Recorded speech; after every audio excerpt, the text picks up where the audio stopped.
Hai teman-teman, kembali lagi bersama saya Evita Lasmesari Tambubolon, mahasiswi dari Sekolah Tinggi Ilmu Ekonomi Sultan Agung Pematang Siantar.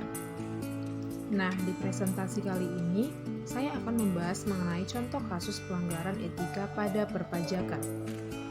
Di sini saya mengambil contoh kasus mengenai penggelapan pajak oleh PT Indosat Multimedia atau AIM3. Permasalahan diambil dari contoh kasus yang ditemukan di salah satu perusahaan telekomunikasi di Indonesia. Di dalam kasus ini disebutkan tentang dugaan penggelapan pajak oleh PT Indosat Multimedia atau yang sering disebut dengan AIM3. Di tahun 2001 dan 2002, AIM3 berhasil mengambil uang negara sebanyak 174 miliar rupiah dengan modus memanipulasi surat pemberitahuan masa PPN atau SPT masa PPN ke kantor pajak.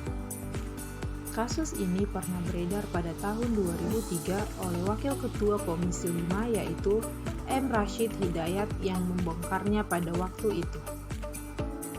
Angka pajak masukan AIM3 pada laporan pajak keluaran PT Indosat tidak sama. Dalam SPT PT Indosat hanya tertera pajak pengeluaran senilai 19,41 miliar rupiah yang sebagian transaksi berasal dari PT Telekom. Jika dilihat dari telaah kritis, kasus di atas membahas tentang penggelapan pajak yang dilakukan oleh PT Indosat Multimedia atau yang sering kita dengar dengan sebutan AIM3. AIM3 adalah sebuah perusahaan yang berdiri pada tahun 23 Juli 2001. AIM3 diduga melakukan penggelapan pajak pada tahun 2003. Dan ini merupakan masa-masa AIM3 yang masih memerlukan perluasan untuk memajukan usahanya. Karena AIM3 masih baru berdiri 2 tahun. Ada 3 hal yang menyebabkan akuntan berperilaku tidak etis. Yaitu yang pertama, karena abuse terjadi karena adanya imbalan atau fee jika memanipulasi laporan keuangan. Kedua, karena adanya kesempatan untuk berbuat tidak etis. Akuntan adalah orang yang paling pintar memanfaatkan kesempatan. Jika mendapat kesempatan yang baik, maka kesempatan tersebut harus dilakukan. Yang ketiga, karena rasionalisasi, yaitu akuntan menganggap segala sesuatu itu benar jika sudah umum dilakukan. Contohnya, penggelapan pajak.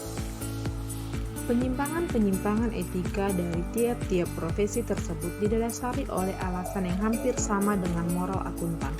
Salah satunya adalah cognition fee. Dari permasalahan tersebut dapat kita ambil kesimpulan yaitu yang pertama, para pelaku bisnis harus bersabar untuk mendapatkan keuntungan yang besar karena dapat dilihat bahwa umur berdirinya perusahaan masih pendek.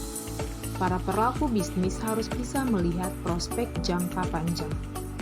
Yang kedua, perilaku tidak etis ini tentang keuangan yaitu penggelapan pajak dan akan mempengaruhi kepercayaan investor untuk membeli saham perusahaan. Yang ketiga, pihak pemerintah sebaiknya membentuk tim auditor untuk memeriksa secara detail laporan keuangan milik PMA agar tidak terjadi kasus tidak membayar pajak dan untuk auditor dari kantor akuntan publik supaya diberi sanksi sesuai dengan Undang-Undang Kode Etik Profesi Akuntan. Kesimpulan yang terakhir adalah kesuksesan membutuhkan kejujuran, keuletan, kedisiplinan, dan tanggung jawab yang tertanam pada masing-masing individu di sebuah kesatuan organisasi. Sekian presentasi dari saya mengucapkan banyak terima kasih telah menonton video saya. Semoga bermanfaat. Thank you. See you teman-teman. Sampai jumpa di video selanjutnya. Bye-bye.